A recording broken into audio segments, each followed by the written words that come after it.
one. Happy New Year! You're not supposed to say the one. All right, and we are live. Hey, everybody. Toque Talk Tuesday, episode Hi. 2. Yeah. Wow, that's a lot of Tuesday, 2 and 2 p.m. That is. We are broadcasting live with none other than our special guest today, Myles Kennedy. Thanks for joining us. Hi, Hi, everybody. Thanks for having me. You know, Great to be here. a little known fact, Myles is actually locked in my basement. I am. Where else would you rather be during this self-isolation period?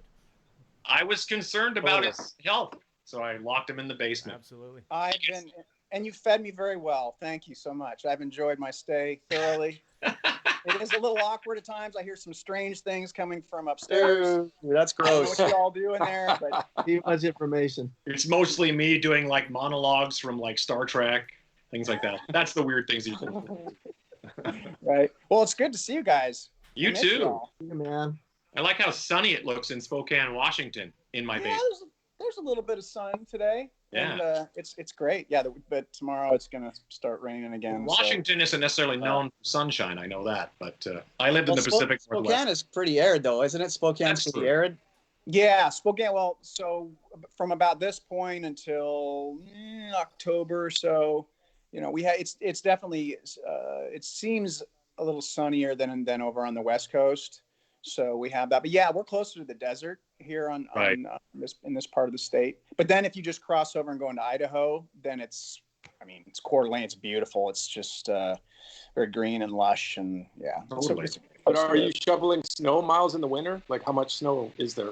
There used to be more. The snow's definitely, it's definitely changed. I remember when I was a kid, when I was a kid, we'd get tons of snow. We had a few years ago, we had quite a bit of snow, but this year was really mild. And it seems like, generally speaking, it's just not, it's not as dense in the snow area as it used to be. So less to shovel. I'm not, I'm not complaining. Let me ask you, people always ask like other bands that came from so many bands came from Seattle. Is or like Olympia and places like that, which I think is Olympia just like an outside part of Seattle or something? That's a little farther than that. Oh, okay, it is. But Okay. yeah. But what about like Spokane? Is any other bands? Was Mayfield 4 technically from Spokane? Technically, yeah. Because, Yeah. two of us at the time still lived in Spokane, and then the other two members had moved to Seattle once we formed. But it was funny because we would rehearse, one weekend we'd rehearse in Spokane. Next weekend we'd drive to Seattle and rehearse there. It was there was a lot of driving during that period just to get things done. But how long is that drive? It's about 4.5 hours. Oh, it's that long. Okay, yeah. So it was a bit of a commitment. Yeah. But it was fun. Those were good days, man. Sure.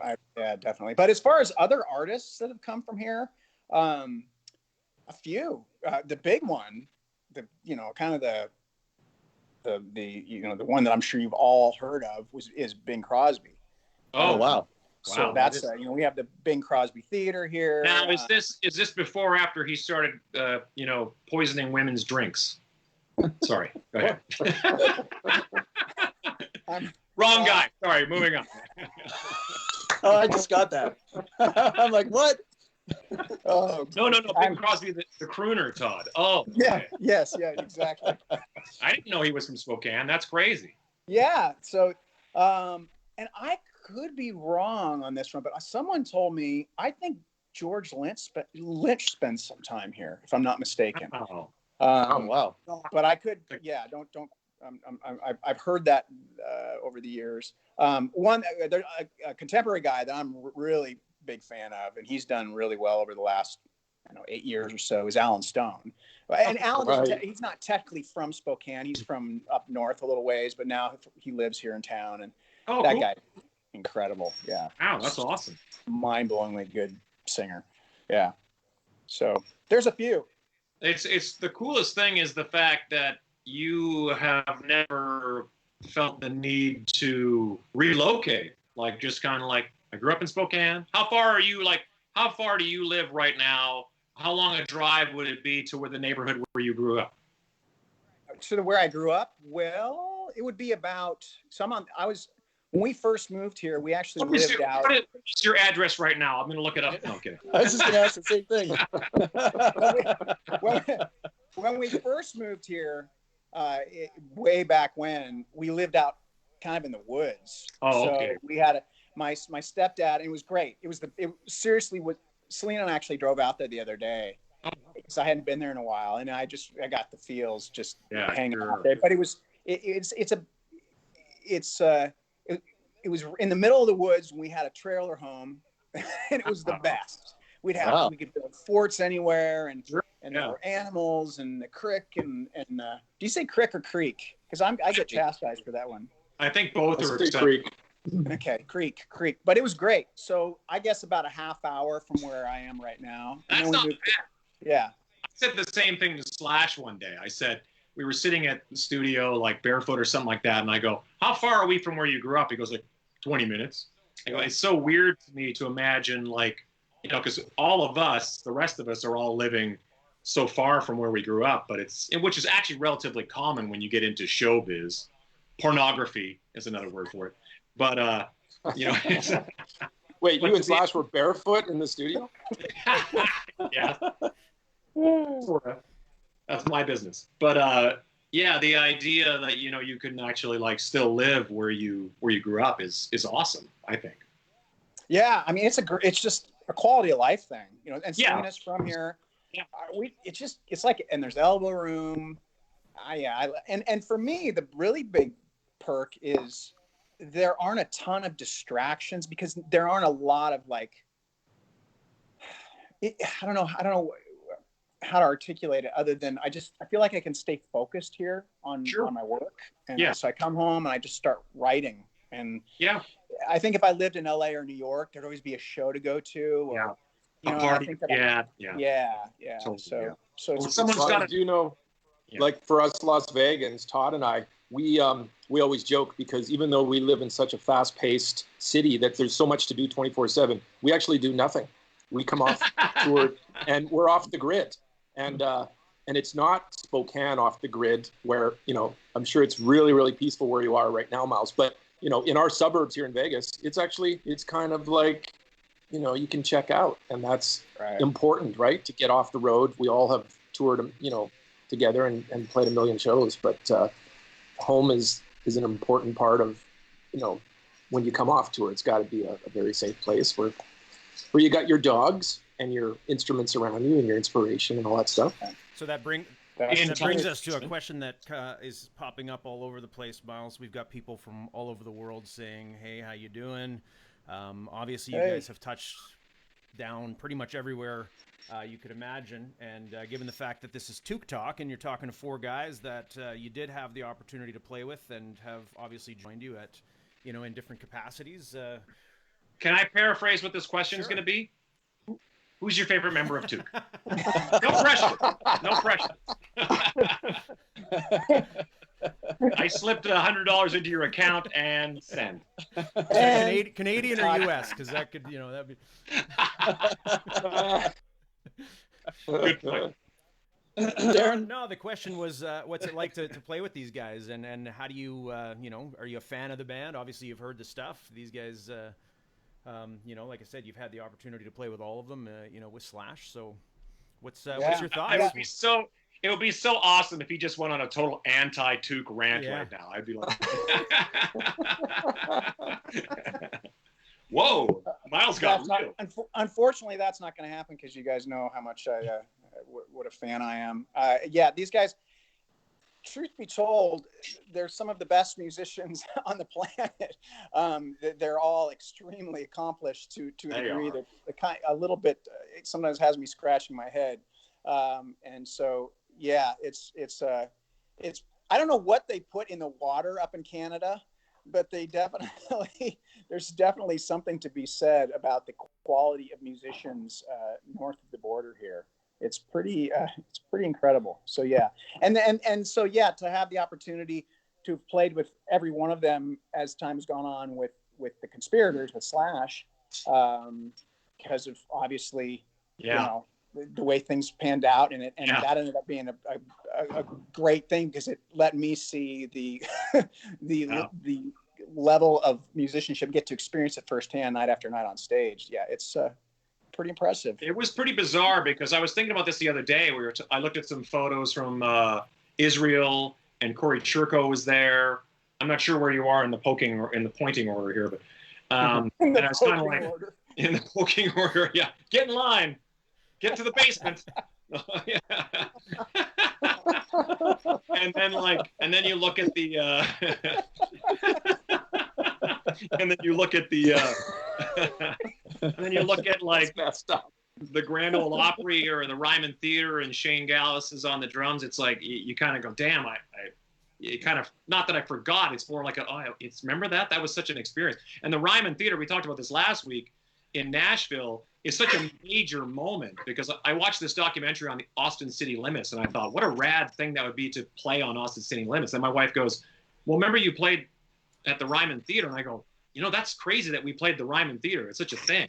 And I go, that was Shane Gallus's very first show with the band, and he showed up and like nailed it for like, we're going to rehearse for an hour in the afternoon and then play, and that was it. Yeah, his first show.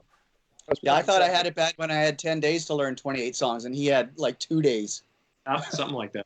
Well, I was actually lucky because fortunately Brent has this big 20-inch gong drum to the left of him, like from his hi-hat. Yeah. So I was like, as soon as I saw that, I was like, music stand. Yeah. Yeah. And then I had Amy, the drum tech, blow it up. And so I had actually, the thing that saved me and all that was really having the charts right there. And then I would have him kind of flip through as we go. And okay, the ending. As long as I can get the intro, into and the first groove, I'm like, all right, here we go. What's coming up? Okay. Stop. Change. Yeah. Here we go.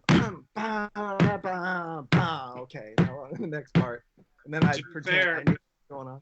To be fair, Brent uses that same drum just for pictures of B. Arthur every night. He doesn't play it. He's just different pictures of B. Arthur on a nightly basis.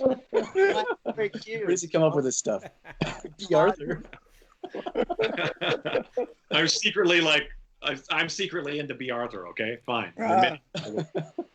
God rest her soul. That's too much information. But I was going to say, one thing I'm very curious about, Myles, is being so close to Spokane. When you started touring outside of the city, playing shows outside of Seattle or whatever would have been common area, did Canada come pretty fast, like Vancouver, or? No, we didn't. No, we couldn't. Because that's crossing the border. That's a whole other animal. Yeah, that's. You telling me a story about crossing the border once that was pretty funny. Well, yeah, there's a few of those stories. I mean, they'd always, back in the day when I was barely scraping by, and so my car would always look very suspicious because it was like there would be windows that were missing. And it was just like they're like, this guy is definitely a problem, and so they would just take my car apart, thinking that I was coming across the border with some, something illegal, and hey, buddy, what are you looking at? So, Steve. Oh, Steve right there, yeah. I love it. A dog named Steve. A dog named. I wish Mozart wouldn't be so. He's just such a little pill today. He just doesn't want to hang out. But yeah. So we didn't do Canada really until the Mayfield Tour. I mean, back in the early '90s, mid '90s with Citizen Swing, we would hit Seattle and Portland. Those were really the go-tos, and we couldn't get into Vancouver. Yeah. So what year did you cross into? Was Vancouver the first place? You know what? The first place was actually with the fusion band I played in with Cosmic Dust, and we went up to, is it Red Mountain? Is that in the ski place there? Maybe Whistler or something like that, or maybe that's like that. Yes, I think so. I wish I'm drawing a blank right now. One of those areas, yeah. But we went, we it's played amazing. there. You're only an hour and a half to the border. I'm practically an honorary Canadian citizen. Yeah, you are. Yeah. If So you how weren't, about- you are how now about for AM sure. Radio? Yeah.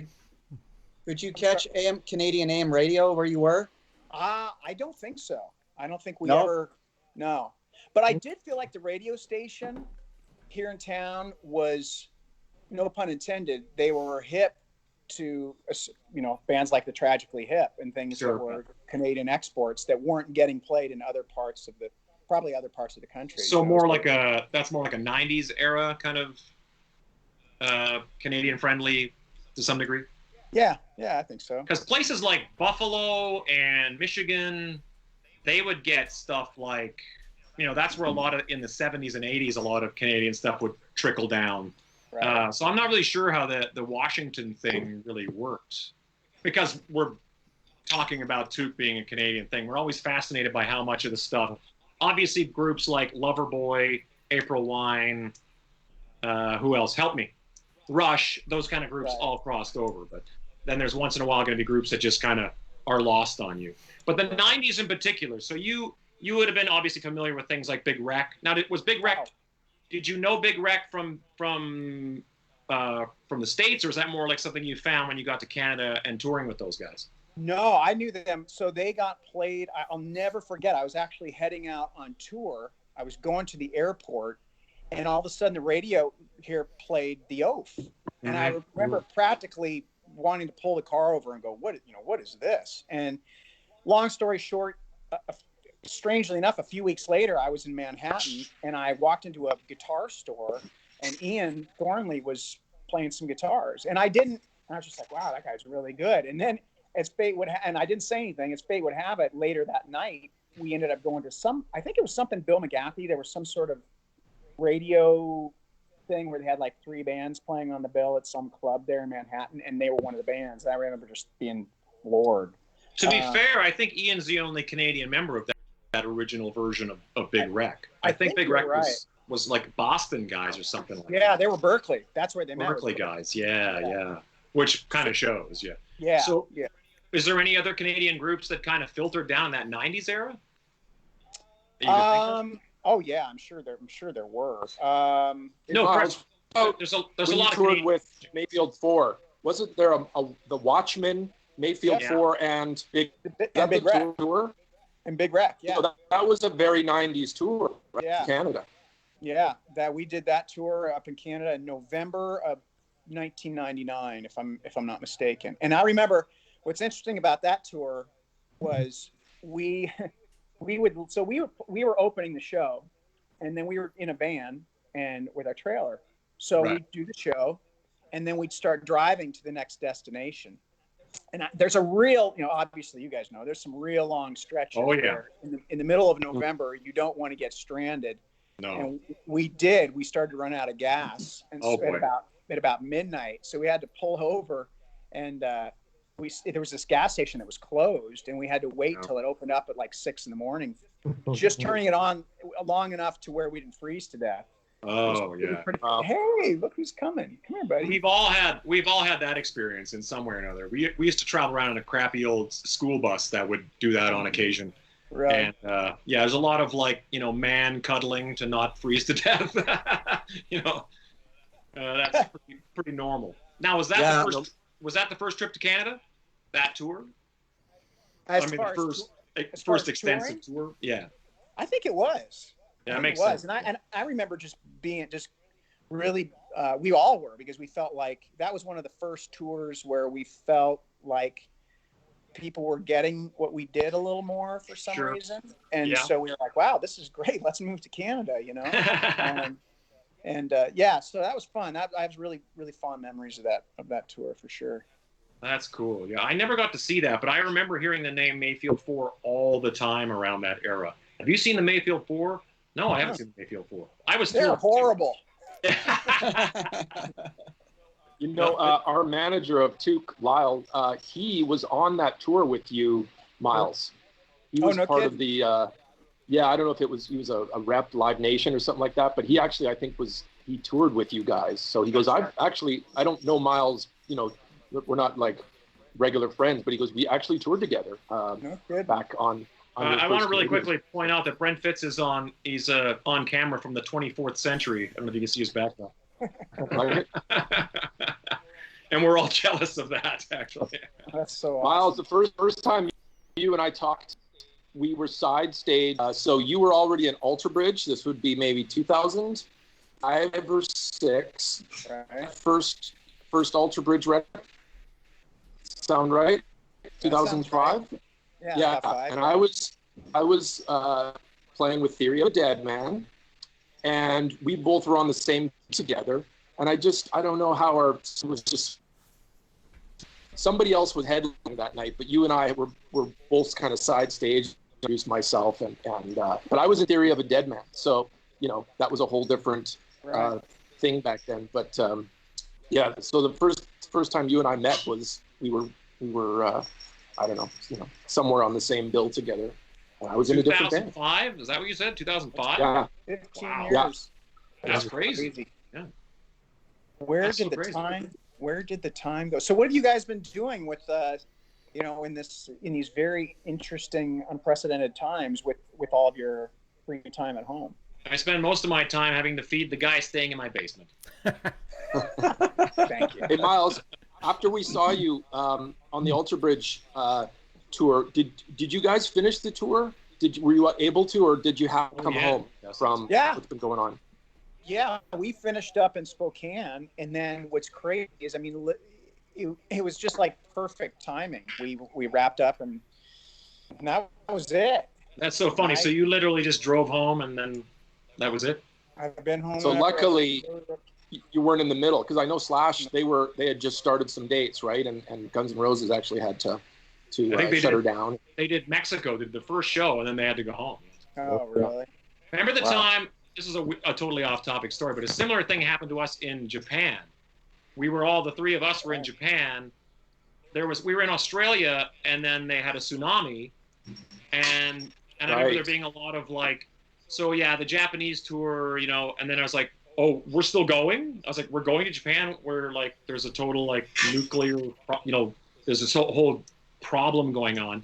We still went, we played Osaka, and then we went to Korea for a week off because we couldn't, because the tour had to be wrapped up. Yeah. There was no power, I don't think, in Tokyo. It was pretty crazy. Like that. Wait, you played after? Yeah, we went there and played one show in Osaka. Were you in Japan around that time, Shane? No. It was my first trip. It was my first trip to Japan. So we went there, played Osaka, and then boom, we had to get out. Yeah. Well, crazy. I can't believe that, because it was gnarly right after. Super gnarly, yeah. Totally. Wow. Well, I want Corey and Shane to, do your thing. Well, I was just gonna say that, Myles, you're probably one of the hardest working musicians out there, because when you're not full on a tour with Slash and the Conspirators, then you go out right away with Alter Bridge. And they're making records during all that too, yeah. Yeah, exactly. So what is it like to actually be home as much as you are? And what are you doing? It's a good question.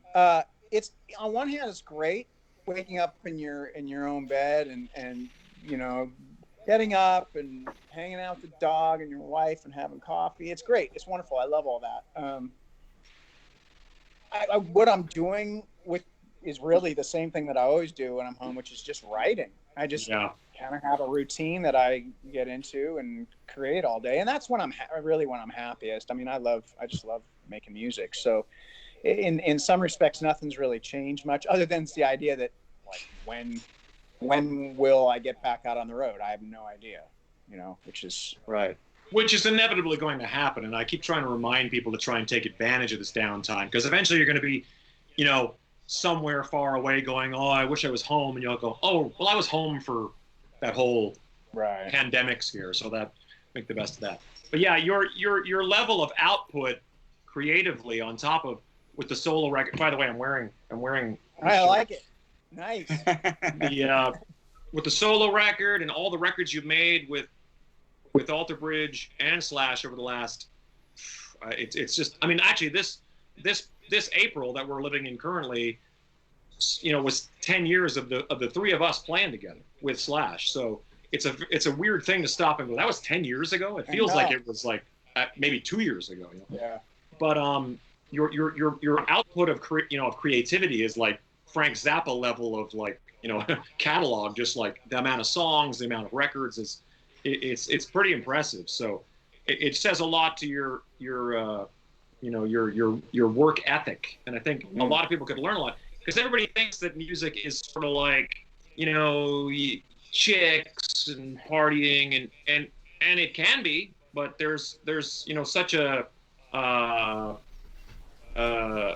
it's kind of what you make a priority, and what you put into it is what you get out of it, and all that kind of stuff. And it really is. I mean, there's lots of conversation about opportunity and luck and timing and all those things too. But it really is kind of like to see you kind of like successfully be able to pull off to wear 3 hats in a business where most people have trouble wearing one. You know what I mean? It's impressive. And hats off to you, sir. Oh, well, thank you. Well, but Totally. a lot of that is because I play in bands with people who are as talented as y'all. So, I mean, This is what I was actually fishing for the compliments, so please. That's exactly it. So you got it. Mission accomplished. But it's true. It's true, though. That really does make it much, it makes it doable to be in various projects and have a certain amount of creative output when you have people who are at a certain level Sure. that help. It's a chemical reaction at the end of the day. Right. The creative process. It's like you throw something out and then you want it's about that spark and how everybody plays off that. So, yeah, man. I mean, I'm incredibly fortunate that I have all of these this level of talent that I get to be a part of in these various bands. So, yeah, you know it's awesome. what I like, Myles?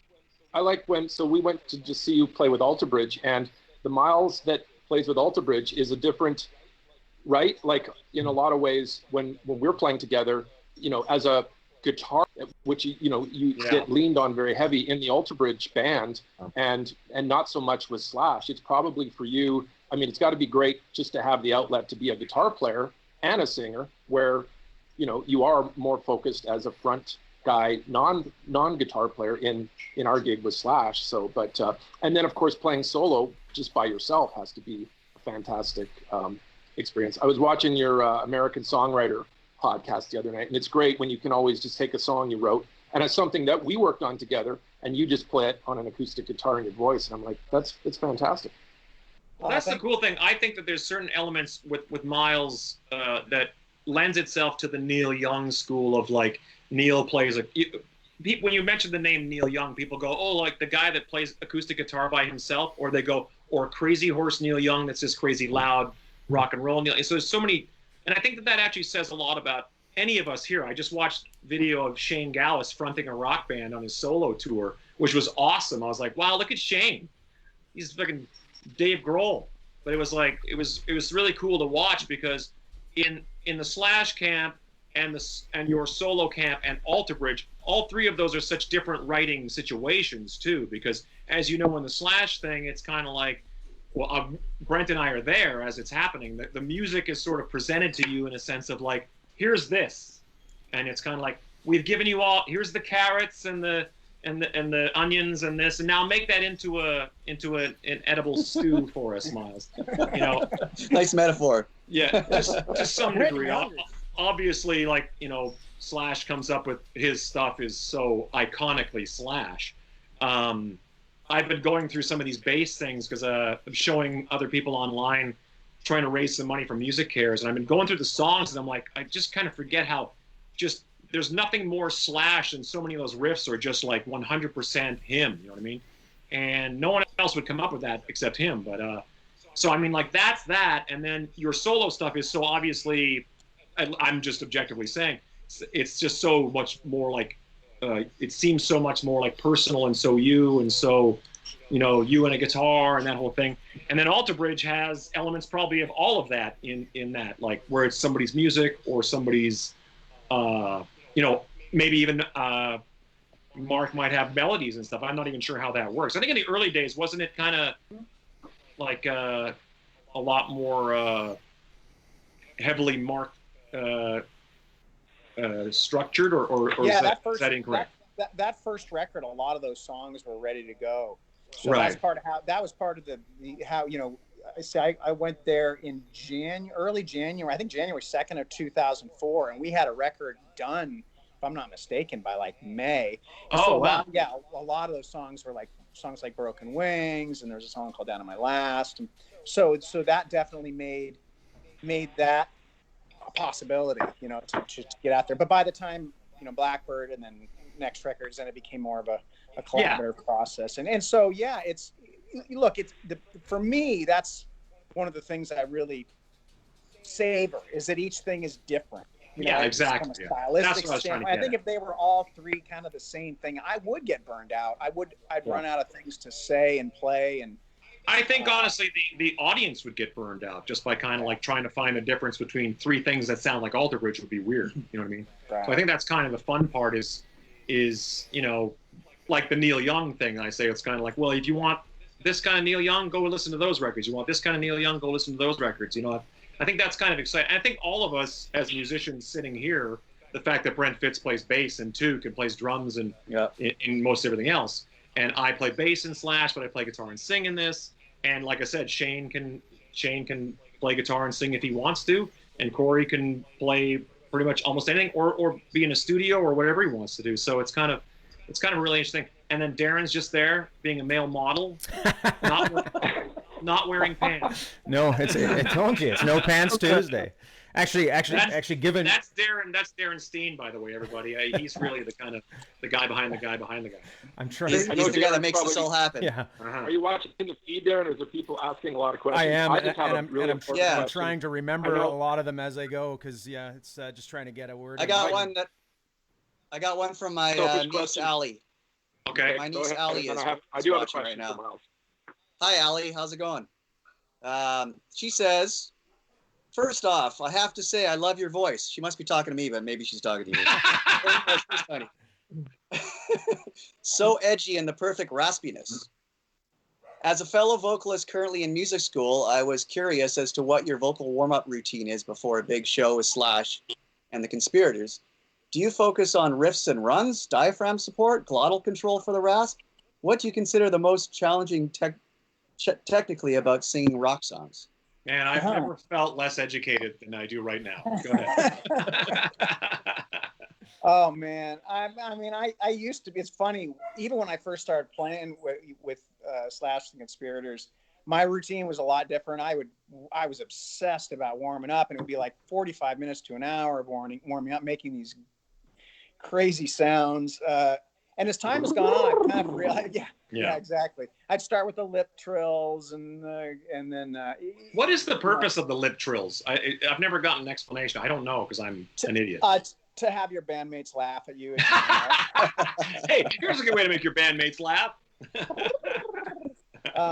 But yeah, there's a method to the madness. But as time has gone on, what I think I realized is that you kind of blow your voice out before you even hit the stage. You're already so burned out from warming up. So now I limit it to about 10 or 15 minutes. I usually I do it about maybe 90 minutes to 2 hours before the show, and then kind of just put it away and just make sure it's open. But look, it took years and years to learn how to do what works for me. I think everybody's voice is different.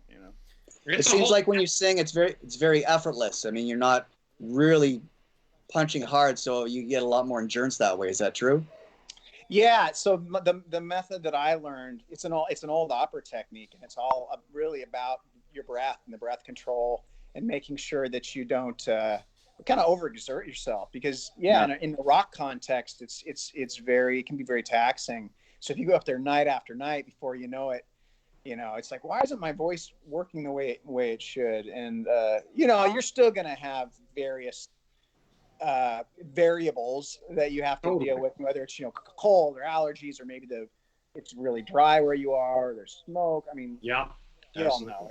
You just never know. But so Myles, that brings up another question. When you guys are on the road, does it bring any comfort knowing that you've got Todd, the young upstart, next to you? Kind of how do you guys share? Vocal techniques? I'm not so much an upstart as a downstop. No, it's actually you have no idea how comforting it is to know that he's standing to my right, because that he's ferociously talented as a singer. So it's like that bank transfer must have went through. It did go through. Check my count. It says it was received. Yeah. No, and it was U.S. dollars. Yeah.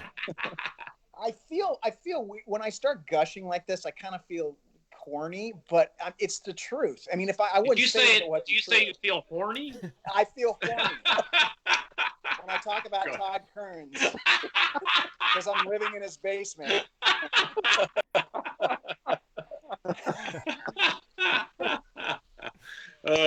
A million people just left this thing now. They're like, right? Hey, where'd everybody go? Weird. No, honestly, it's been really interesting for me. I always say this about Myles because now that, you know, if I'm doing a show with Toque and it's suddenly like, you know, it's people are asking you to do a lot of heavy lifting. You know, I look around, where's Myles? I got to sing all this, 2 hours of this. So it's kind of like, it is one of those things where being able to go up and just like, if Myles Kennedy was the guitar player and there was a lead singer, we'd all be going like, what? That guy's the guitar player's a really good singer, you know?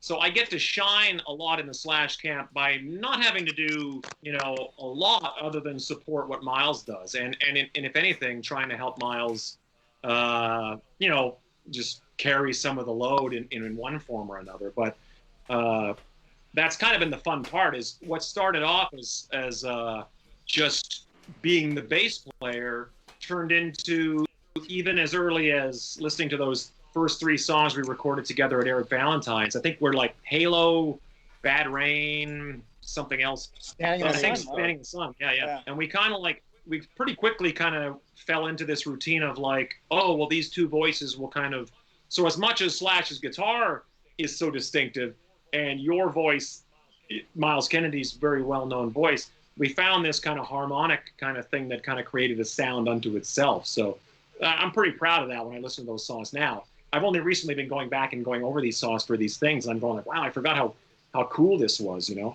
But yeah, that's kind of live. That was one of the things for me when I came into that whole thing. It was like, oh my God, you know, it's like 2 amazing singers. And then when you guys actually did it live and you're singing like the harmony over top, I mean, live, it was like, you guys see it every day, we take it for granted, but it's really special. But it is fascinating to be in, and all of us have been in bands, because everybody here, Shane is a really good singer, Corey's a great singer, Brent's a singer. So, but we've all been in bands where there's guys who just don't sing. And I always find that really fascinating, that you could play an instrument proficiently and understand the tonality and the harmony here and this and that, but don't really, it's as if they don't have the confidence, or they just never really found that kind of, that part of their catalog of things that they can do. They just don't sing. So you kind of have this, if you look at some of your favorite bands in the past, whether it's Queen or Boston or something like that, sure, but a lot of bands, it's usually a singer guy and then some other guy who can kind of sing harmonies if you're lucky. Led Zeppelin never really had any harmonies, really. Like live, it's kind of just Plant singing, and then that's about it. But so when you get lucky enough to have a group of guys who can all sing, then you're very lucky. Unfortunately, I think most people who can sing kind of want to be singers, so you kind of tend to not really find those guys all in the same band generally. That's why Queen. Myles, you never said I'm going to be a singer. I think you defaulted into it, right? I didn't die. I know, both you guys. Yeah. No, I never wanted to be a singer. I wanted to just be a guitar player. I didn't want to be standing in the middle of the stage. I wanted to having to talk to the audience, that whole thing. Yeah, because I was a wallflower. I was so shy.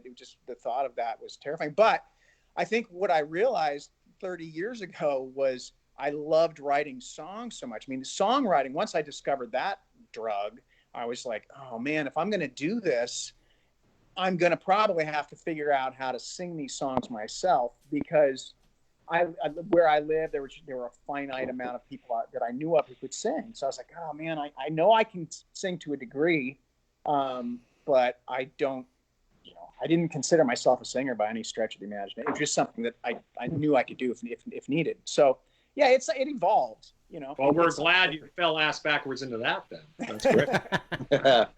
It was totally ass backwards, trust me. I mean, that's usually the way it works. I was the same way. I told this story the other day, how playing in a band, I was just thrilled to be on stage just playing and like, wow, isn't this fun? And then slowly but surely there's more and more kind of piled on you, like, now I'm the singer and I got to actually take care of myself and I got to talk to people, and eventually I did kind of realize that I was actually kind of had some skills in the in the jibber jabber. So I kind of got good at that. But yeah, it is. I would have perfectly been happy right to this day, just standing in the background going, "Isn't this crazy that we get to do this?" You know. But the singer thing is a whole operation. You started on guitar, right? I started on bass technically. Okay. You and I were talking about this because I just recently went down a Police rabbit hole, the Police, the band, and I started off playing bass, and I was like 14, 13 years old, playing with guys who were like out of high school, and I could barely play. But nobody wants to play bass. At least back in those days, it was kind of like everybody was a guitar player, everybody was a drummer, somebody who had a great set of pants on wanted to be the singer. So you just kind of like showed up and played bass, and I had to play immediate catch up. I think everybody can probably somewhat find some common ground in that, but you just immediately kind of get better because you're playing with people so much better than you.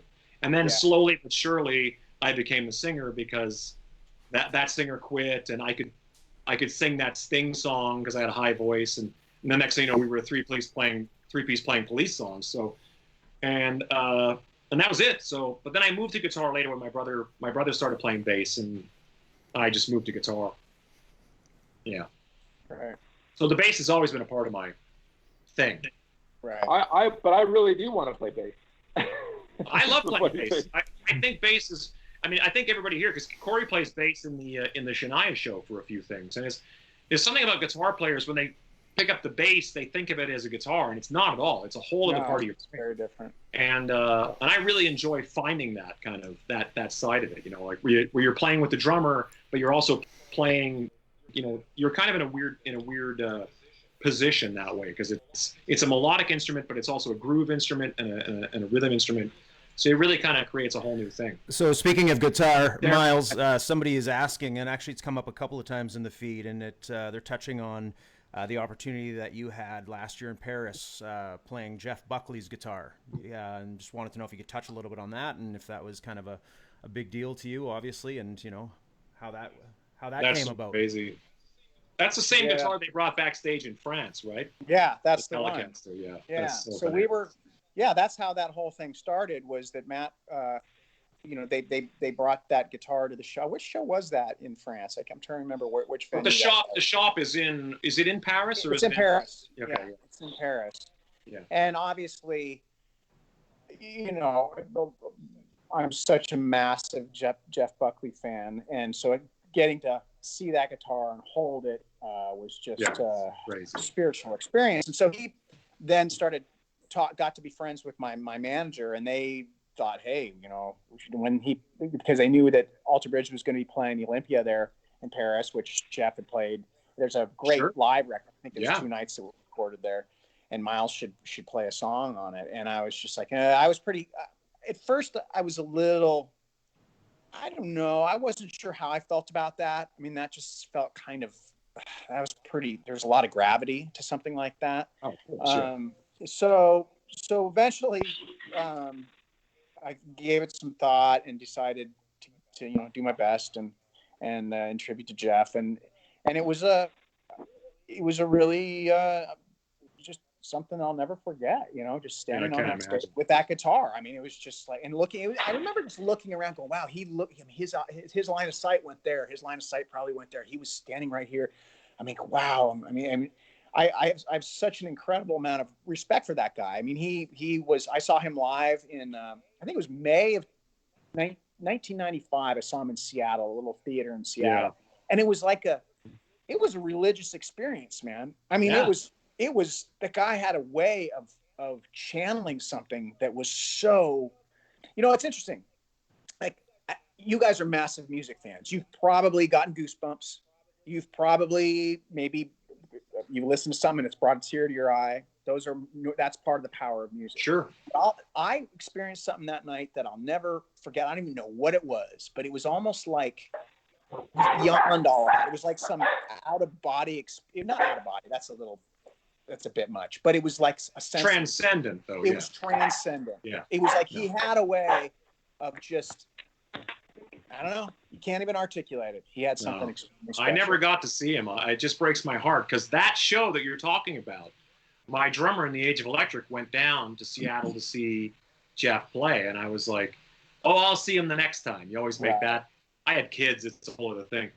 But, you know, and then just like, and then that happens, you know, you're like, it's heartbreaking. To this day, I just regret that so much. But, and there's nobody better suited to wave that flag than yourself, though. And I'm so happy that you kind of are able to have that experience, because I don't think anybody would appreciate that guitar in that venue playing that song more than you would. Do you know what I mean?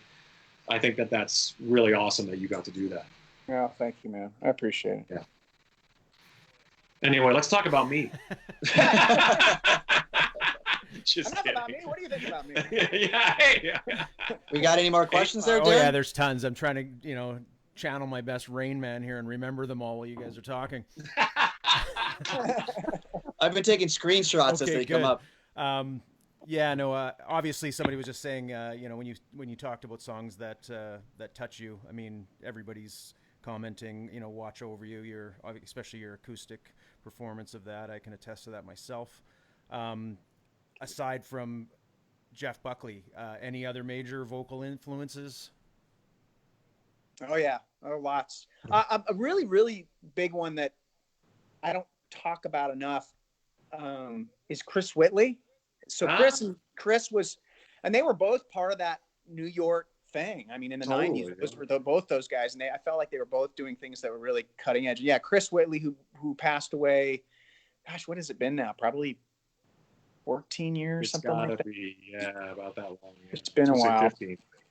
But he was a big, in my lower register, a lot of the inflections that have somehow just kind of made it into my musical DNA, I think I picked up from him. The other one would be Stevie Wonder. Stevie Wonder was the guy initially that I kind of learned to sing from. I'd in that car I was telling you about that I tried to cross the border with and to Canada. I had this, so I didn't even have the stereos back when we had cassettes, and the stereo couldn't even fit in the dash for whatever reason. So I had this, somehow the stereo was on the floor. It was just rigged up all weird. Whatever works. Yeah, whatever works. And I had this, was the greatest hits of Stevie Wonder called Stevie Wonder, the Stevie Wonder's Musicquarium. Yeah. So I would sit and try and sing with all those songs and yeah, I mean, Stevie. But that shows in some of your R&B chops, you know, like a lot of guys, like I was watching just this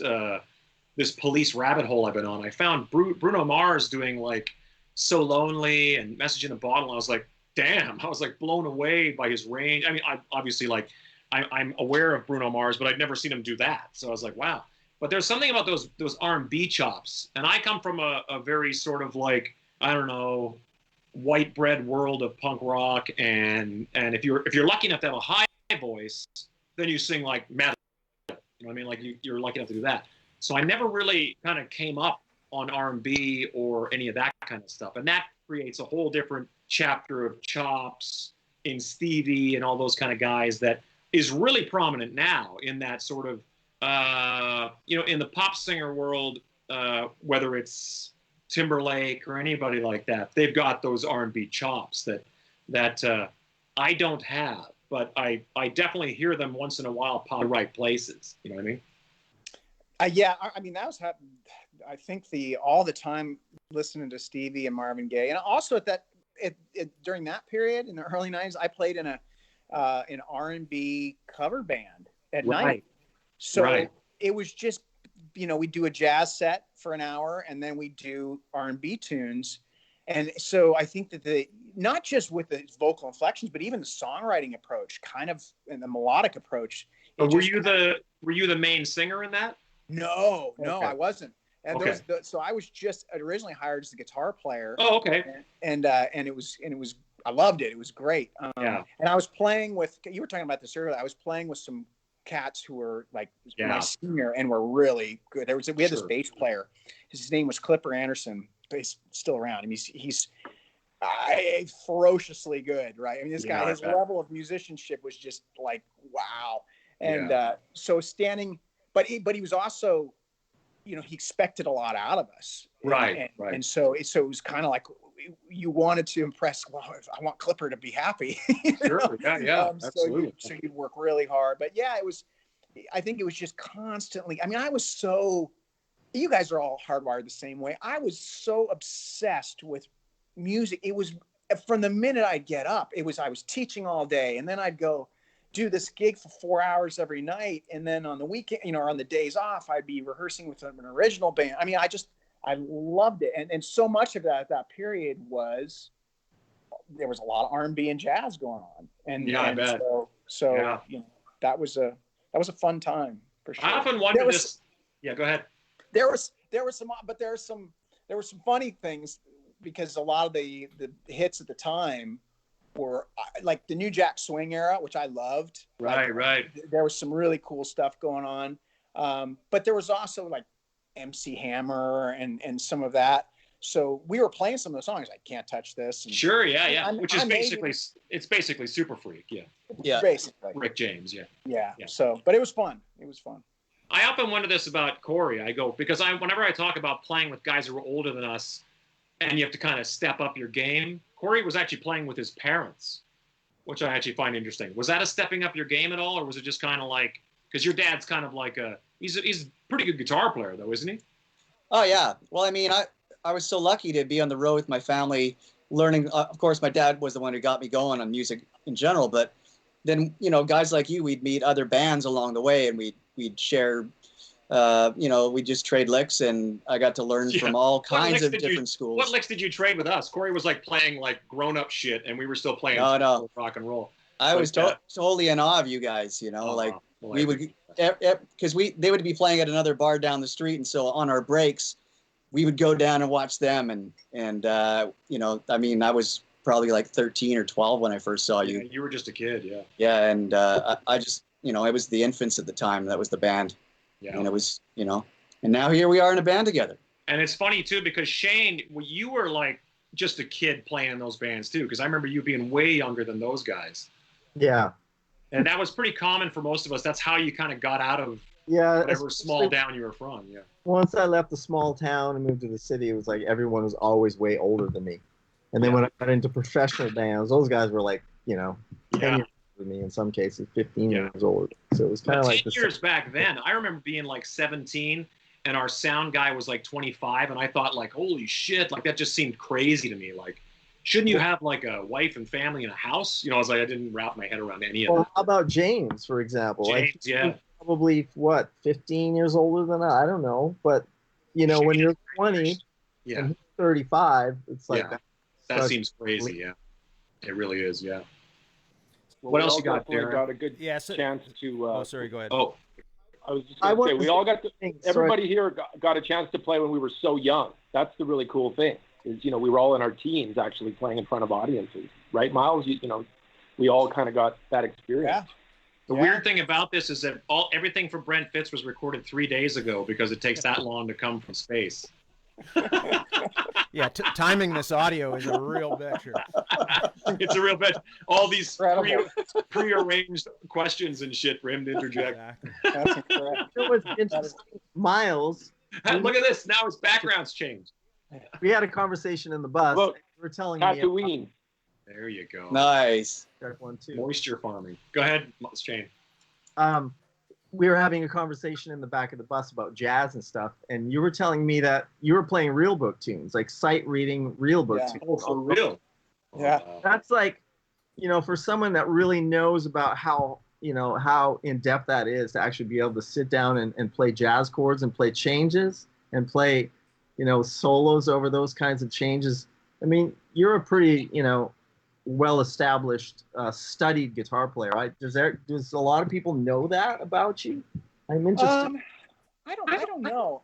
I mean, I think that I guess not, but yeah, I mean that was the real that era, and that goes back to what we were talking about with playing with people who are older and more experienced. I'll never forget, having the conversation. Okay, get your real book now. Get these two other real books. Oh, wow. Oh, yeah. And they were like, I should go grab. I mean, they're thick. They're massive. And there's just chart after chart after chart. And you had to just set it on the music stand in front of a crowd every single night.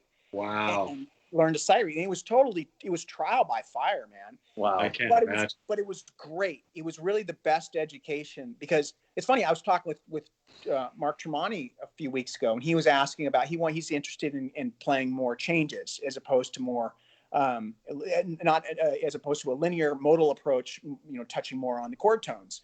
And he asked how I had integrated that into my style. And I said, it was through those real books. It was through having to sit there and have Clipper say, hey, tonight, let's try giant steps, and giant steps, for those who know, is like, it's probably one of the scariest tunes ever written, because those changes come by so quickly. And with rock and roll, everything's generally it's diatonic to one key. Now we're going to get really kind of music geeky. So when you're doing a solo, all you have to worry about is that one key. But when you're playing giant steps, the key is changing every bar. Wow. So it just teaches you to have to just, it's like, it's really good for your brain, but it's really, really bad when you fail miserably in front of a crowd, which I did plenty back then, but it's a good experience. But it's so cool that you're able to kind of walk away from that, because a lot of guys who live in that world don't necessarily, and I think it's true of like rock guys can't do that, jazz guys can't do this, you know what I mean? Like everybody kind of stays in their own zone. But the fact that you're able to kind of flow in and out of these different jazz, R&B, modern rock, acoustic, folk oriented kind of music, it's amazing that you're able to kind of like bounce around that much. Is jazz something like kind of like a course you took and now it's not really a part of your focus per se? It's just something that's in there that you just kind of rely on, or? I think it's just something I really love. I mean, we generally, I'd say 50% of the things we listen to in the house here is jazz. We just, that's true. It's just really, it's the great American art form to me. I feel like as far as all the things artistically that America has exported to the world, to me personally, that's one that's pretty, I don't know. There's just something really special. It's really like Coca-Cola, Levi's, jeans, and jazz. Yeah, it's exactly. And the blues and rock and roll. But Tremonti doesn't come from that background necessarily, does he? No, he's like more of a he comes from more of a metal background, but he's got so such good at what he does. Oh yeah, he's so good at what he does. And he's also very he's a diligent student. He's that's the thing about him, is he always wants to learn.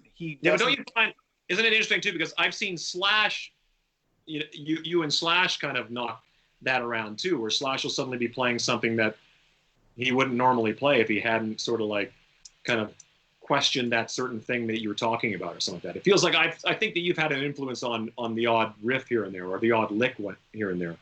Well, I don't know. I mean, I guess guitar players, we get in a room, we start talking. Hey, have you heard this? Have you tried this? Yeah. And you end up just kind of riffing off one another, and that's one of the cool things about music. It's such an awesome art form. The Where coolest would we thing, be without it? We'd all be in that's, jail. That's the interesting thing about this kind of time, is that I always say rock and roll is so cool and music is so cool that you can never run out of rabbit holes to run down. Like, it's kind of like you say, it's like somebody watching this might be going, what's this jazz stuff he's talking about? Someone that's watching this is going to go home and go, John Coltrane, play, and have a whole new experience. I think that's the coolest thing about all this. I think he sold a couple of real books just now too. Gonna try and tie in a few questions and just make it a multi-part question. Somebody asked if there was a moment, other than obviously the one we just discussed in Paris, that you could replay in your musical career. What would it be? Any highlights? Any standout points that were? Oh man, there've been so many. It's a great question. I mean, I think the first time, you guys probably know this, like first time you hear one of your songs on the radio. Yeah. And what an empowering feeling that is. I mean, geez, that's just. I was giggling about this the other day, because in the 90s it was so uncool to be like, like we're on the radio. Like, it was kind of, there was almost this kind of thing where you had to be kind of like, yeah, that's cool. Yeah. We'd be in a vehicle together, and our song would come on the radio, be like, huh, You would never say, dude, what? You had to be like so 90s, like, I'm not impressed by anything, kind of cool, yeah. But it is, no matter what, it's a trip, yeah. Yeah, that's a big one. It's still a trip now. Like when I was watching something not that long ago, like even like Fitz will text me, hey, they played World on Fire at a hockey game. And I'm like, what? That's like such a trip to me, like that you could just be sitting somewhere and be like, hey, I played on this, So there's the ultimate segue, given the fact that we're doing a Canadian-themed broadcast. Myles being, American, you have any favorite hockey team by chance? Hey, Seattle's getting a team. Are they really? Yep. Oh yeah. When is that happening? Like next season or 2 seasons from now? Next season. Crazy, huh? Season it's supposed to be. Yeah. Yeah, It's my time. and I'm not going to, because I'm just going to tell you all, there's a reason there are no Myles and sports do not work. And I'll tell you why, because I am bad luck. If I take up and start to root for your hockey team will have the worst season ever. So it's the jinx of Kennedy. And I try to. Oh, I don't know about that. No, it's true. I swear. Here's a story. True story. This is a true story. Think of a years team. ago- I was just gonna say, all- besides the Jets, can you now just pick any team in the Central Division, please? Right. Except the Winnipeg Jets, yeah. Well, here's a little story. This shows you how bad my luck is with sports. So a few years ago, were we in Boston during the Super Bowl a few years ago? Was that us or was that Alter Bridge? I remember. I think that could be. I can't remember. So- I'm not a sports guy either, so yeah. The Super Bowl was being played, and it was Atlanta versus the Patriots, right? And my wife and I went to get something. We weren't watching it. We went to get some pizza or something right before halftime. And it dawned on me, like, yeah, I think Lady Gaga's playing halftime. Let's go back to the room, eat this pizza, and watch the halftime show. And so we did. And then we realized, well, shoot, the Falcons are way ahead here of the Patriots. Well, let's see how this turns out, because the Patriots were the ones that everyone was favoring to win. So I was like, well, let's root for who was the underdog. Let's keep rooting for Atlanta. Uh-oh. And of course, it turned out to be this this unprecedented come from behind where, Brady just crushes it. And I still to this day believe it was because I decided to suddenly take interest in the game. It's all my fault. I'm sorry. But Myles, do you associate with, because you were born in Massachusetts, in Boston, can that be qualifying, like if you had to pick teams, not Washington State teams or more Massachusetts? Like, where do you sit with that? Wait, if you had to, so, because you were actually born in Boston, would you be a Patriots fan? I'm sure I would, or Seahawks. yeah. Are you Seahawks or Patriots? Or Seahawks? I think just be given the amount of time that I've lived in the Pacific Northwest, I'd have to go with the Seahawks just because. Duff McKagan would thank you, sir. Yes. And Craig Gass too. He's a big Mariners fan. Is he? Yeah, I don't know. He's like huge on Seattle. It's great. Yeah.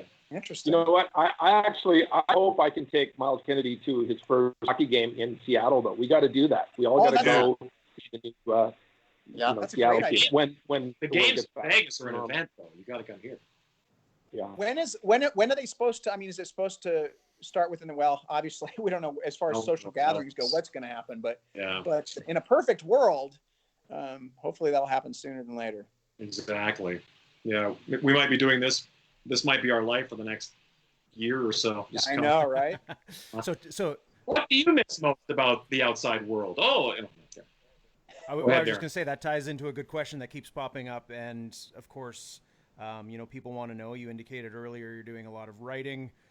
Could that lead to another solo record, Myles? Or is that something that you're writing on for a new Alter Bridge record? Or are we looking at another? Yeah, I mean, I think a lot of it at this point is probably more would fit more in the solo category. I mean, I just write for the sake of writing. I mean, it's how I kind of cope with the craziness that's going on right now. But yeah, I think a lot of it would probably fit in the solo category. Are the songs all about loneliness and isolation right now? Well, I think there is an Alter Bridge They're song, actually about Isolation. living. Yeah, that is true. Yeah. They're actually about living in your basement. And the few songs I hear every This night. Wi-Fi is terrible. Gotta find my way home. What's that song? Gotta get out of here. Don't want to be around. Exactly. Find my way home. No, so have you noticed anything drastically different from your perspective? Like sitting in Spokane in your house, do you notice it like immediately, like, or is it more like when you drive into the city? Does it feel like eternal Sunday whenever you're like outside? That's what I kind of feel like. That's My what it feels neighborhood's like for always me. pretty. Yeah, it feels like eternal Sunday, like Yeah. early Sunday morning. Yeah, before everything opens.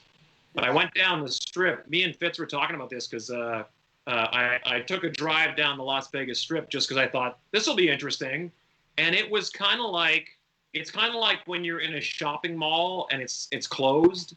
That really kind of unsettling, feverish energy place that is like dead, and or like an amusement park that's been abandoned. You know, and so I'm driving down Las Vegas Boulevard, like it just seems kind of weird and kind of creepy and like not that cool. Like it would have been cool if there was like Mad Max characters and like fire, but it didn't even have that. It's just like nobody was there. So it was Right. just, all left the house.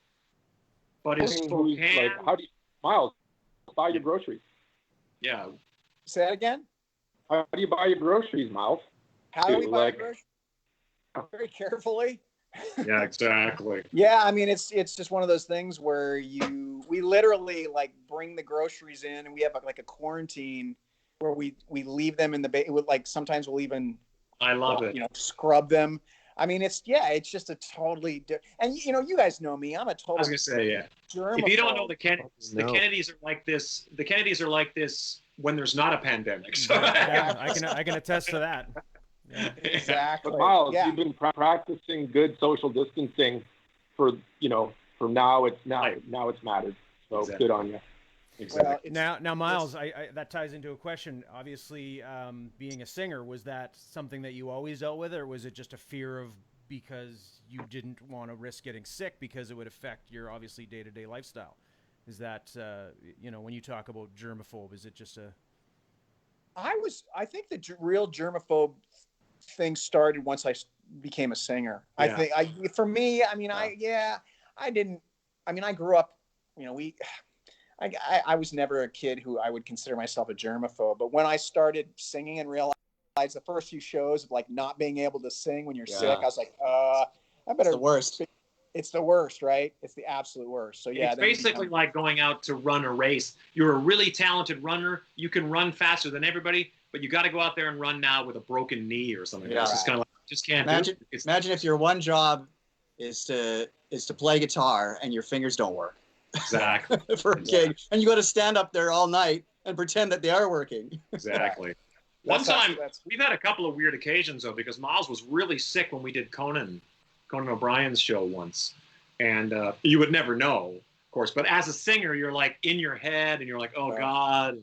But it was like I can't remember what song it was, "Standing in the Sun" or something like that. Yeah. You nailed it anyway. But it was like, we go live in front of the world, and here we go, and it's going to be caught on the internet for the eternity, and you just kind of hope that you pull it off. And of course you do, but I know you would.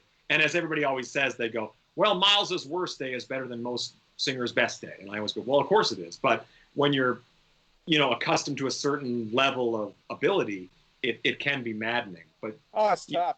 It's tough, especially when you want to be at your best. It's those perfect. Yeah, it's that perfectionist thing that it's kind of a blessing and a curse because it's just what drives you, but it also will make you and the people that you care, the people in your life, will make. I know. It's like crazy. It's like madness. It's that need to like be at a certain level at every performance or every record, and it's after a while. I mean, it's not possible. You're human. You can't hit it out of the park every time, and you have to learn to just. And I think that's where I've interestingly enough in the last few years where I really kind of had this awakening about kind of how to view yourself, your own ego, and where you fit in the grand scheme of the universe. Not to get all super spiritual and weird, but I think that has helped me kind of deal with a lot of that craziness. But I think you're also very good at being able to pick moments when to shine. And I noticed this about watching Freddie Mercury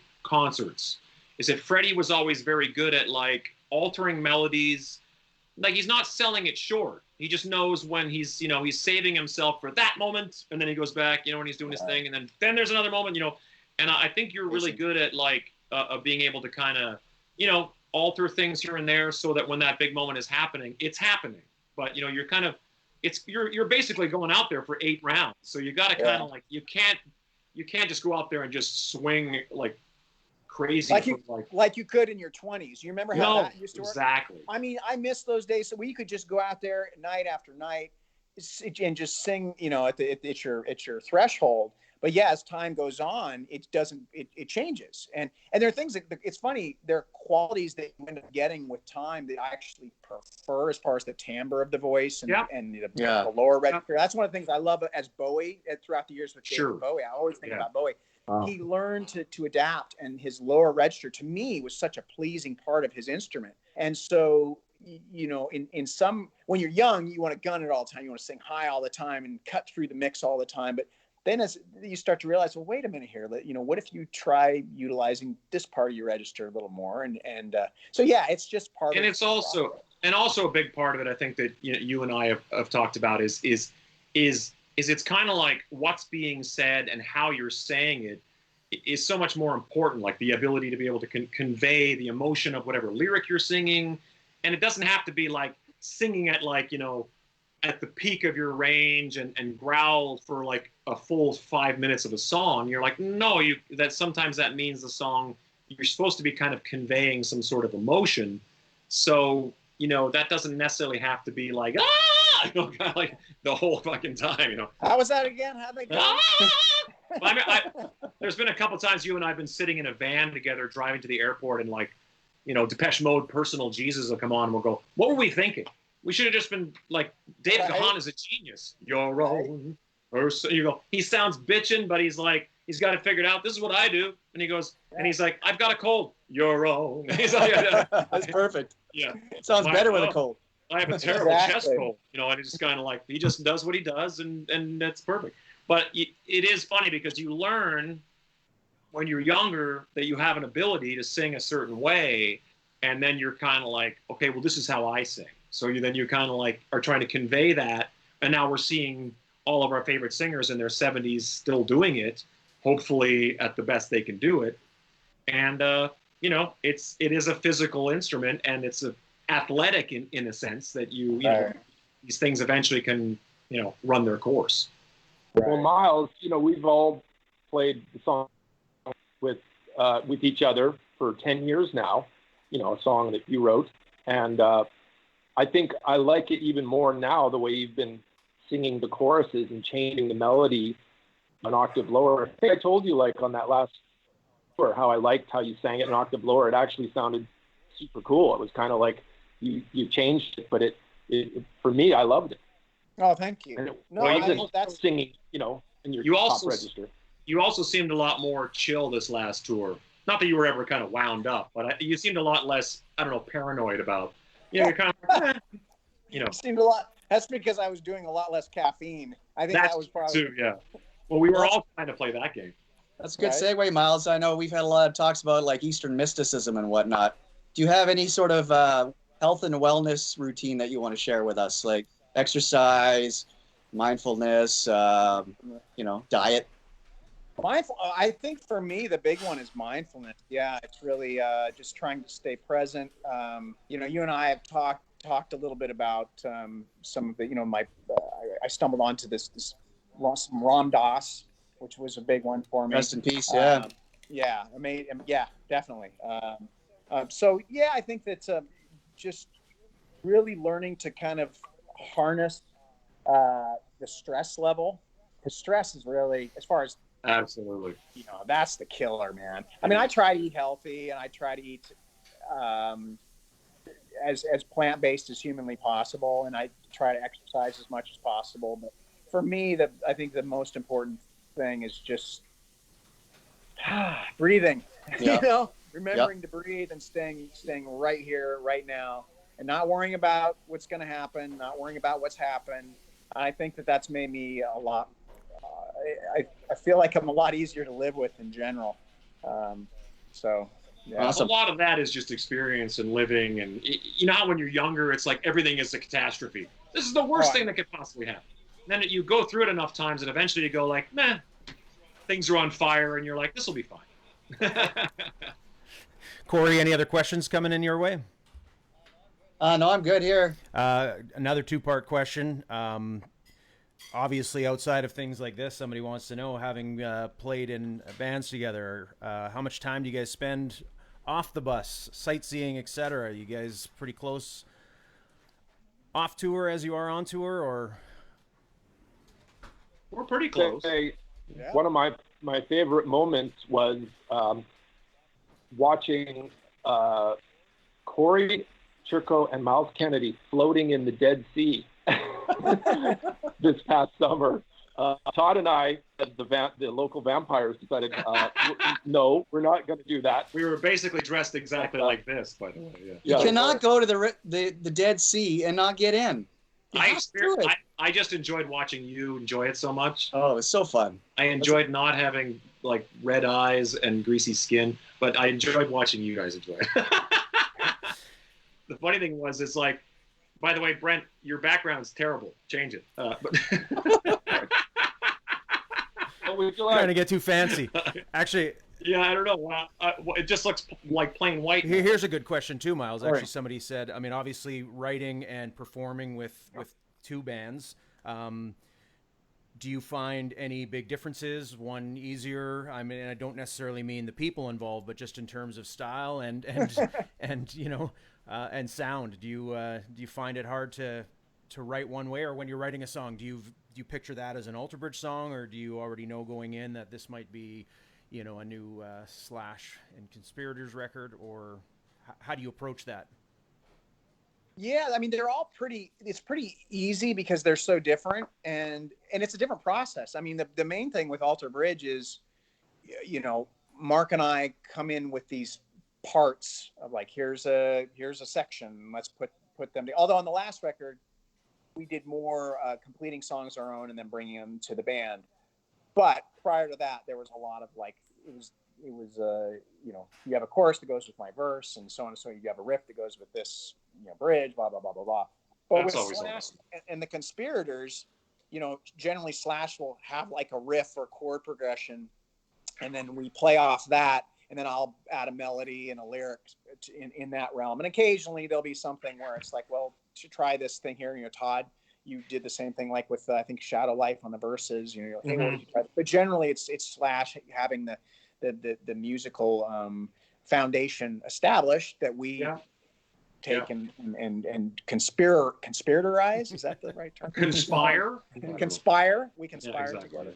So yeah, it's a different process. Now on the solo stuff, I'm left to my own devices, and it's all, you know, like right now I'm basically sitting in my studio creating everything. I mean, yeah, I program the drum parts, and then I, you know, play the bass, and I play the lap steel, and I play, so it's a totally different thing. But that's part of the fun of that challenge, is that you're like, okay, you have nobody to rely on. Let's see what you're made of, kid. You know? Yeah, absolutely. When you've got a band, it's great to have that, like we were talking about earlier, the sparks. You have that chemistry, and so they're all very different. Well, I think that's true, because I think it's the same when we're doing stuff now with Toque. It's very different than I've ever created, because we actually are all sitting there going like, you know, and usually it's kind of like one or two guys have some ideas, they come in and everybody kind of flushes them out.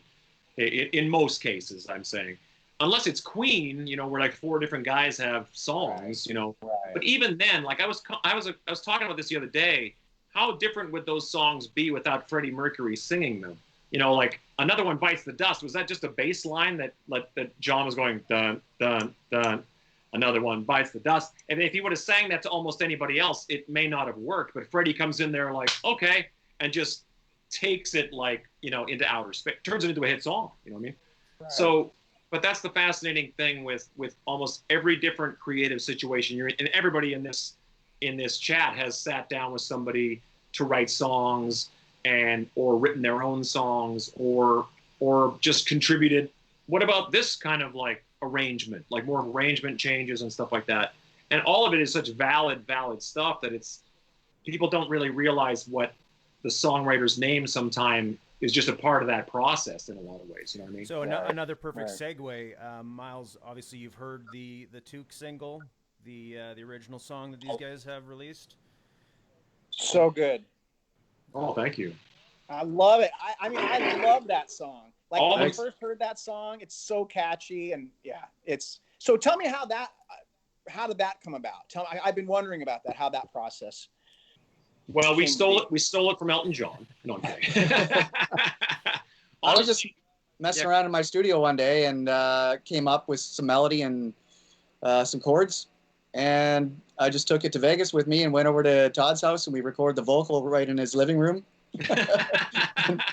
and literally, it happened very quickly once the two of us got together in the same room, writing lyrics. We came up with a bridge, and it didn't take long at all. Actually, it was very. I was very impressed. It's funny when you can when you're like a fan of music, and I think this is always interesting because Brent and I have talked about this. When you grow up playing cover songs, it's almost awesome that you've been able to kind of play a lot of your favorite songs, or even songs that necessarily aren't your favorite, but they're hit songs. You become so accustomed to kind of like, okay, this is the intro, and then there's a verse, and there's this pre-chorus that sets up the chorus, and then there's a re-intro, and so you start to kind of find these arrangements that just sort of become sort of like, like when we sit down, we look at each other and we say, we need some sort of middle eight or a bridge for this thing, and everybody knows what we're talking about, everybody knows where we're going, and it becomes sort of, it's still wondrous, like it's still kind of like this could be anything, but at the same time, there's something about you're in a room full of guys who have,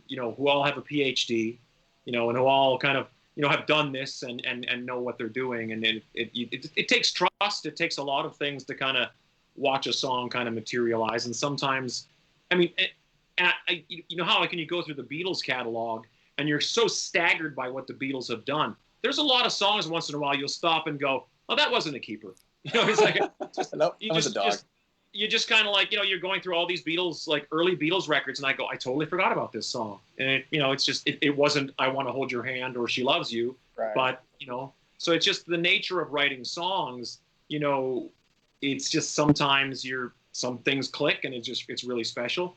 And as you guys know, as I'm sure Myles can attest to this, having been a part of so many things, there are songs you killed yourself to complete that kind of get forgotten, and other ones that just kind of happen in 5 minutes that everybody goes, that's the best thing you've ever done. And you go, really? Right. Okay. And so you just don't know. And I think it's the trick is, and what you're smart about is you just kind of keep creating. Where guys like me, we get home and there's a lot of TV, dude. A lot. People are finding content online now. This is a funny a comment based on what you guys were talking about in terms of songs. Somebody says, I tuned in for Myles, never heard of Toque, but what's good for Myles is good for me. So there you go. You just picked up. Thanks, Myles. Right. So Real Book and Toque. Real Book and Toque, yeah. And Mindfulness. Is there a real book? Is there a real book for Toque? I like it. Hey, I have a question. What do you guys think?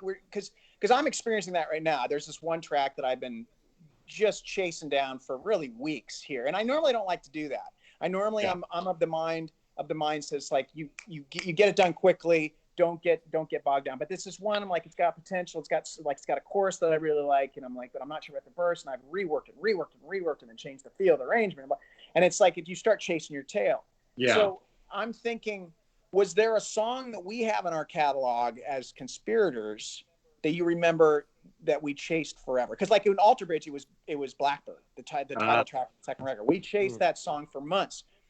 Was there one that you guys can think of where we reworked it? Well, Brent will know. I mean, we the song that became You're a Lie was sort of I was gonna. That's a good story on that because that's a good one, Todd. So maybe Myles and Todd agree that we really had that song done, or we thought we had it done, until the 11th hour when Eric. Do you remember that original chorus? I was just trying to think. Like there was another chorus before. There was another chorus, and it was like it was totally different. But it was more melodic. I think it wasn't. It didn't have the impact that where we ended up, where it was more intense and kind of just grabbed you by the throat. But basically, the main riff of You're a Lie ended up being the main riff of Shadow Life. So it's exactly. So the next album, the riff from You're a Lie. No, is that the next album? Yeah, it was. Yeah. So Yeah. That that was in You're Alive. It was. And then I remember there being all kinds of conversation, and I just remember Slash coming in one day and going, "What about this?" And we all went like, "Yeah, that seems like something." And that was actually in the studio. Like that was during the recording process that changed in the 11th hour like that. And then you were like, even though that riff, like when we got rid of a very strong riff. Technically, that was kind of like defining in the song, and it kind of got thrown out with the bathwater, right? And then we kind of rewrote a chorus, and there was that riff that Slash had worked on, but I think because the melody was so strong over that was sort of like what set me into like, okay, now we have the chorus, and I think everyone, magically agreed, like, oh, now it's special. But with us two guys here all talking, because we've been working on songs lately. I always feel like when the chorus has the thing that catches me the most, supporting a great riff or something, it's where for me, it's like now you go, okay, now it's right. So, somehow, and Myles, I got to give you credit, when we've worked on a lot of songs and that start with, Todd and I working with Slash on, don't have your melody per se on them. And then when they finally get you inputting with the melody over top, it sort of like changes the whole dynamic for me with a song. And that's interesting that like You're Alive, we really did have a whole complete song, but as soon as the different melody came in, it instantly, like I was like, this is an amazing song now. Not that it wasn't great before, but we just had something that we added that made it even better as a chorus. And but to Slash's credit as well, he's not very precious about stuff that he worked really hard on. Like that riff was so defining, that riff that now is Shadow Life. I remember at the time going, this is the most Slash thing I've ever heard. It sounds like, Welcome to the Jungle and Slither and all these things kind of condensed down this. And he was just kind of like, if it's got to go, it's got to go. And he just kind of like, snip, gone. And I know that like, is something, I totally agree. That was something for me that was very enlightening in a sense. Was like, wow, he is not precious about these ideas. Whatever works for the song, he is totally cool. I don't remember ever seeing him once in all the years we've been writing songs together, like just latch on to something going, it's got to be there. He's never suffered from demoitis. No, you know what I mean? And we all do. Like no matter what, the way you kind of came up with a riff or whatever is the way you hear it. And he's very good at like, oh, okay. He just kind of like rolls with the changes, and it says a lot about a guy who doesn't really have anything to prove at all. But exactly, because I think it's like he knows. It's like he's been doing it for so long. He knows in the end. If you adapt that, good. Yeah, exactly. Yeah, no, it's almost time. No, somebody just asked if Shane's mic was on. Oh, he's just being They said okay, turn it off. Turn it off. They said other than Shane, who obviously has his own hairstylist live in, are all the hats used to cover up roots now that you guys just can't go out? Yeah, pretty much. They're very good. All Someone's pretty intelligent on that one. Anybody who knows your me, haircut, like, Shane. You still have show hair. Yeah, Shane here. Yeah, Shane's hair is rocking. Yeah. Well, the same as it always is every day. Actually, I went for a mountain bike earlier. It's just looks like this all. You haven't cut it the whole time you've been in quarantine, have you? I think I trimmed a bit back here because it was starting to get a mullet action. But but you should let that happen. I have a hat. If you like me to wear that. I just got my Floby in the mail. I see you're wearing your dirty. Floating. You're wearing the Dirty Honey T-shirt. I noticed that. Yeah, I am. There's a lot of isn't it funny, because I had this conversation recently with I talked to Nick from Joyous Wolf, who's amazing. Joyous Wolf, Dirty Honey, Bishop Gun, all these kind of like young rock bands. In a day and age where everybody was telling me that rock and roll is dead, I'm kind of like, well, you better tell that to Joyous Wolf and Dirty Honey and Bishop Gun, because there's a lot of rock and roll happening out there. And you and I and everybody in this room have been Australia, South America, all over the planet, Japan, and see a lot of rock and roll. I mean, I know that, there's a concern that eventually it'll be jazz and it'll be a very specific genre that we play. But I find that rock and roll still seems pretty damn healthy to me. It's like, you're managing to play hockey arenas in Europe and places like that, and people are showing up. It's like it hasn't hit that jazz specific genre yet. Where we have to play it in clubs or whatever. Right. So no, I don't think it's going anywhere. I think it's always going to be. I think rock and roll is. There's just something about the energy and the spirit of it. I just feel like it seems that every generation seems to discover it and go, yeah, there's something in this for me. So the cool thing is though, as our age group here, how exciting was it to find a band and realize that there was 10 other albums? Wow, whether it was The Who or whatever, the Kinks, whatever band you kind of found, you went oh, this is great. And you realize there's a whole wealth of stuff you can go back. And now it's I can't imagine being a kid finding whatever, finding Led Zeppelin or finding Guns N' Roses or Aerosmith or whatever it is. It's such a cool time to be alive because there's so much more of it to find. It's just such a vast palette of great music out there. I wish I had YouTube when I was a kid. Oh yeah, my God, that would change everything. But that's why there's so many young people who are amazing players. You notice all these 5-year-old prodigies playing Tom Sawyer on the drums. It's bananas. So some of the bass player kids, these young kids that are literally 5, I know. playing funk and soul stuff on the bass, bananas. Yeah. I'm just gonna mess with the time right here, and they're I mean, it's astounding. It really is. It really is. Really. Instagram, I'll be just scrolling through Instagram, and they'll have these young child prodigy guitar players. I've come this close to just taking all my guitars and throwing them in guitar players. I mean, come on. I mean, where does this come from? But I think you're right. I think the internet, the ability to find information and techniques and you can, when we were coming up the ranks, you had those Hot Licks video, VHS tapes. Totally. Yes. Or whatever it was. And that's how you would learn. But now you just simply turn on your phone and it's all right there at your fingertips. And it's also kids being raised by parents who are into rock and roll.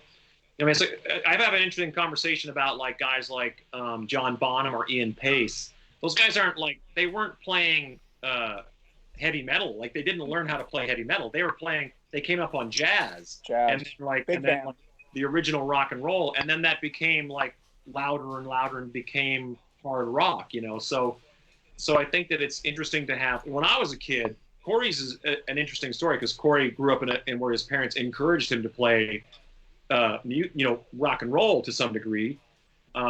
Where in my world, it was a small town, and that's not a thing. Sure, you play guitar, you play at Christmas time a few songs, and then shut the hell up. But to some degree. But the idea of being a musician was not no one was there to show you how to play, whatever. Now it's dads who played in rock bands our age are raising kids and showing them here's how you play Tom Sawyer by Rush, and here's how you play You Really Got Me by Van Halen or whatever. And the next thing you know, these kids are that much more ahead of the game. Right. What's interesting, going back, you're talking about the drummer thing. I always find that really interesting with Bonham. He came up listening to big band drummers. And I think that I think what a lot of people miss is people are man, why was it was so heavy? Well, part of the reason it was so heavy was because he had that swing background, that's what gave it that feel. Mm-hmm.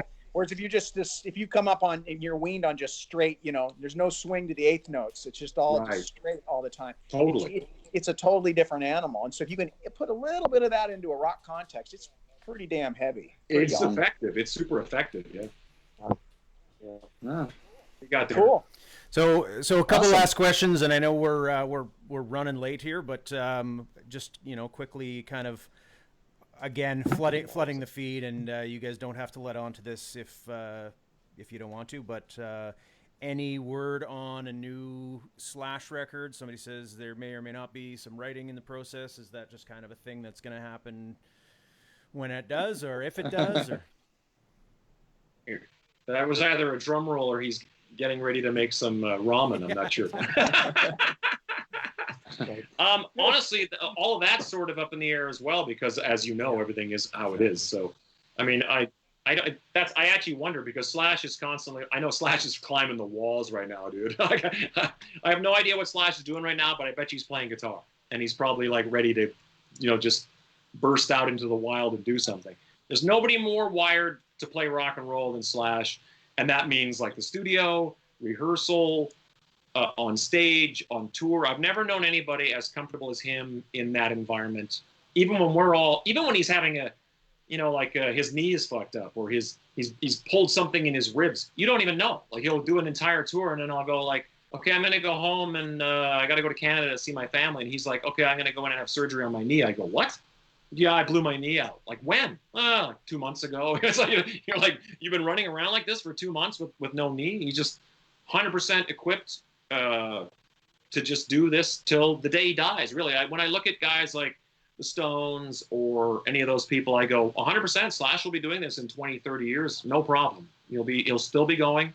Who knows what'll be going on? Maybe it'll just be like, he'll just put the hat on and the whole costume will appear somehow, and he'll just kind of be ready to go. So, but I think he's I know he's in mode of creating right now, and I know Guns N' Roses is on hold, and I know everything is on hold. So he's probably, he's on hold. He's ready to make some noise for sure. We'll see. I mean, that's the best thing about all this. We'll see. That is fantastic. So we'd like to thank you for stopping by Toque Talk today, and hopefully one day you can come out and see these guys when everything gets back up to normal. We're also going to be sending you your own official. I got really mounted at a Toque show. Oh, nice. You know what I've been meaning to pitch is maybe we could do we're not done. a version of all. We're gonna send you your official Toque. Oh yeah, of course. Toque. And because you're on, we're gonna also give a couple of these away to some of our great viewers and commenters today. So we'd like to thank you on behalf of Toque and Toque Talk. Anything you guys? I want to do a version of Almost Paradise by Mike Reno and Ann Wilson from Heart, but it's gonna be me and Myles. Go. And it's up for debate. You mean you want to do it right now? You want to roll credits while you guys sing this? I meant more like record a version of it, and one of us will play like rock, paper, scissors to see who has to be Ann Wilson and who has to be Mike Reno. Well, I'm sure you guys could probably just trade off. I mean, yeah, we'll make it work. But yeah, no, thank you so much, Myles. I'm so happy that we got to kind of chat in like at least this. Isn't it weird like how much we take for granted that this is happening, that we can talk like this? There was a time you'd watch sci-fi movies as a kid or TV shows, and you'd be like, wow, that's so crazy. Now we do it, and it's like, whatever. It's like, it's so that's cool. Great. I miss you guys, man. And it's great to see you all. For sure. You too. Please say hi to Selena for us. Tell her to save us some finger chips. Take care, Myles. Fantastic. You guys can. Thanks, buddy. Yeah, you guys can hang for a second. I'll segue this out, and then you're good to go. Okay. See you guys. Thanks, everybody.